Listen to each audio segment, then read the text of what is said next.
Video ఎక్కువ మందికి share చేయండి. అలాగే ఎక్కువ మందికి షేర్ చేయడం వల్ల ఇద్దరు పిల్లలకు న్యాయం జరుగుతుంది. న్యాయం జరిగితే అందులో మీ పాత్ర ఉంటుంది.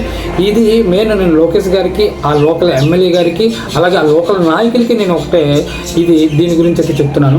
ఏంటంటే బుచ్చిపేట మండలం పీపీ గ్రామానికి చెందిన పల్లా భీమరాజు, శివలక్ష్మి ఇద్దరు కుమారులు. తల్లిదండ్రులు ఇద్దరు చనిపోయారు. అమ్మాయి పేరు అనురాధ, అబ్బాయి పేరు తరుణ్. వీళ్ళిద్దరూ కూడా ఒకరు 9th క్లాసు, ఒకరు ఇంటర్మీడియట్ చదువుతున్నారు, ఒక హాస్టల్లో ఉండి చదువుకుంటున్నారు. అనురాధ అనే అమ్మాయి వాళ్ళ తాతయ్య అమ్మమ్మల దగ్గర ఉండి స్కూల్కి వెళ్తుంది.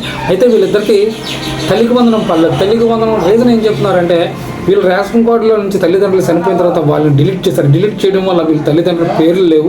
వీళ్ళ తాతయ్య అమ్మమ్మల దగ్గర చదువుకుంటున్నారు. అమ్మమ్మల ఇంటి పేరు వేరు, వీళ్ళ ఇంటి పేరు వేరు.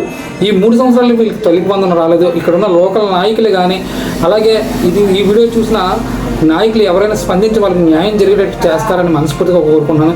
ఈ 3 సంవత్సరాలు వాళ్ళకి తల్లికి వందనం రావట్లేదని చెప్తున్నారు. ఈ 3 సంవత్సరాలతో కూడా వాళ్ళకి ఇప్పించాలి, ప్రభుత్వం సహాయం చేయాలి. ఇలాంటి వాళ్ళకి కూడా మనం సహాయం చేయలేకపోతే ఇంతకంటే దౌర్భాగ్యం మరి ఒకటి ఉండదు. నేను ప్లీజ్ రిక్వెస్ట్ సార్, బుచ్చిపేట మండల నాయకులకు కానీ, అక్కడ లోకల్ ఎమ్మెల్యే గారికి కానీ నేను ఒకటే తెలియజేస్తాను, వీళ్ళకి న్యాయం అయితే జరగాలి సార్.